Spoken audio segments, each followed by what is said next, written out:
شجر جو ہے نا اس کی خوراک سے اس کا پھل جو ہے وہ الگ نہیں رہ سکتا. جس قسم کی وہ درخت خوراک لے گا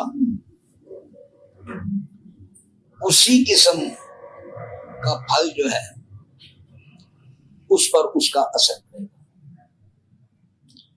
اگر ایک درخت ہے اس کو آپ ایسی خوراک دے رہے ہیں جو اس درخت کی جڑوں کو کمزور کر رہی ہے تو یقیناً اس درخت کو جو پھل لگے گا وہ بھی کمزور ہوگا. انسان بھی ایسے ہی. انسان جس قسم کی خوراک کھاتا ہے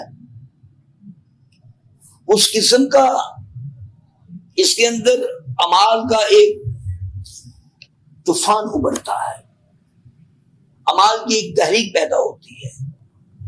اگر کوئی انسان ایسی خوراک کھا رہا ہے جو نسل انسانی کے لیے تقاضوں کے مطابق نہیں ہے تو یقیناً اس انسان میں عمل صالح کی کمی پیدا ہو جائے گی.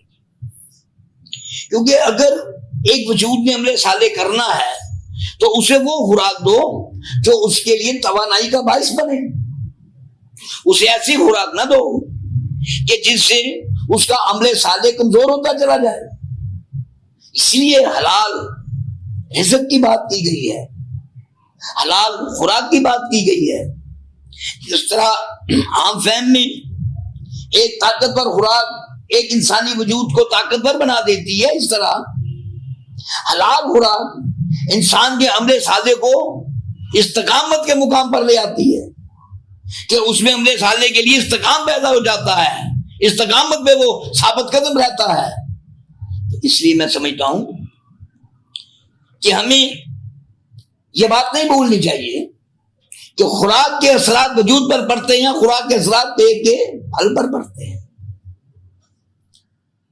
اور اگر پھل کو کیڑا لگ جائے تو پھر آپ کو بھی معلوم ہے درخت پر سپرے کیے جاتے ہیں, کیڑے مار دوائیوں سے اس کی حفاظت کی جاتی ہے. کائے کے لیے کس نے پھل دینا ہے, اسے کمزور نہ ہونے دیں کہ یہ پھل ہی نہ دے, ایسے اثرات اس میں پیدا نہ ہو کہ اس کے پھل میں زہریلے مادے آ جائیں. انسان کا بھی یہی حال ہے. انسان کو اچھی محفلوں میں جانا چاہیے, اچھی سنگتوں میں جانا چاہیے. یہ اس کے لیے سپرے کا کام کرتے ہیں کہ یہ برے اعمال کی طرف نہ جائے, بری عادات کی طرف نہ جائے, یہ سب کچھ چھوڑ دے. کیوں؟ اس کے اثرات اس کے عمل پر پڑیں گے اور اس عمل پر پڑیں گے جو فطرت کے تقاضوں کے عین مطابق عمل اس وجود میں بھر رکھا ہے. تو زیادہ سے زیادہ ہمیں یہ چاہیے کہ ہم اپنے آپ کو خوراک وہ دیں جو حلال ہو, خوراک وہ دیں جس پر ہمارا حق ہو. ایسی خوراک نہ دیں جو نہ حق طور پر ہم کھا جائیں. اگر ہم نے ایسا کیا تو پھر اس کے اثرات ہمارے اعمال پر پڑیں گے. ہمارے اعمال اس درخت کی مانند جس کا پھل کمزور ہو جاتا ہے, اگر وہ درخت کو خوراک کمزور ملے تو ہمارا بھی یہی حال ہوگا.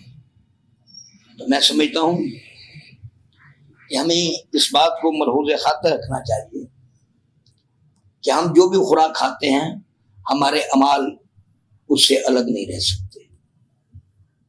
ہمارے اعمال پر اس کے اثرات مرتب ہوتے ہیں. بالکل اسی طرح جس طرح ایک درخت پر جس کو خوراک دی جائے تو اس خوراک کا اثر اس کے پھل پر پڑتا ہے.